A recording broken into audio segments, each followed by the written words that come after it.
So, Richa, what are your thoughts on today? After all of that, just encapsulate it. It's an exciting day. I mean, today is a day where the voters of Manchester are going to start to take a hard look at their options moving forward.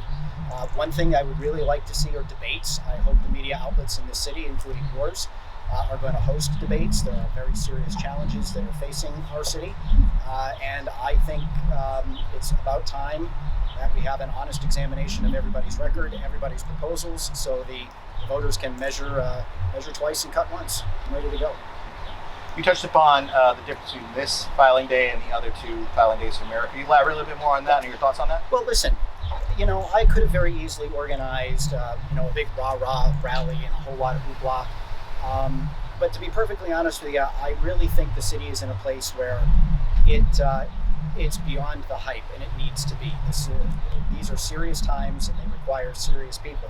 And all of the rah-rah in the world isn't going to hide anybody's record or mask anybody's lack of knowledge of the issues. And so we wanted to make a statement as a family, and I wanted to make a statement as a candidate that we're here to take on the issues in a very serious way.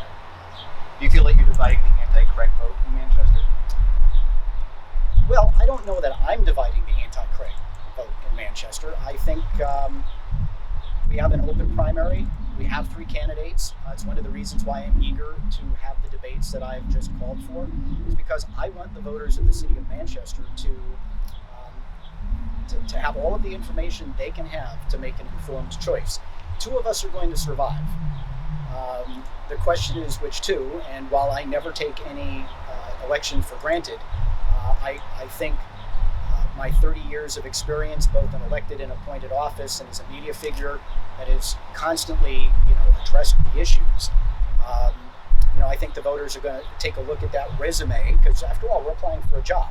I think they're going to take a look at the resumes, I think they're going to take a look at the track records, and I think they're going to take a look at who can handle $450 million enterprise with 4,000 employees, 19 departments, one school district, and 3 enterprises.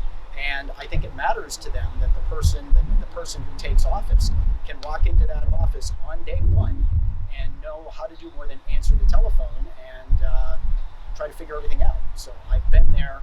I don't need training wheels. I don't need any on-the-job training, and I am eager to put not only my experience but my proposals up against anybody's, including the mayor's. Give voters a choice. As your wife mentioned, sometimes politics can get a little bloody. What are your expectations for the tenor of the campaign?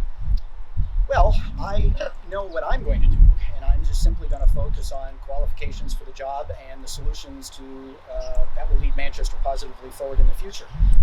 It is unfortunate that one candidate in this race has been persistently nasty with whisper campaigns and negative comments, but at the end of the day, that just tells me they've got nothing else.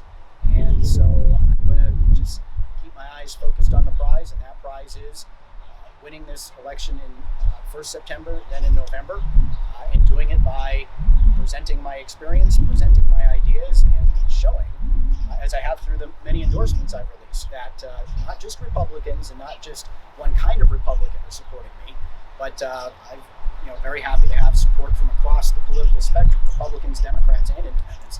And I can tell you there's a lot more of that coming.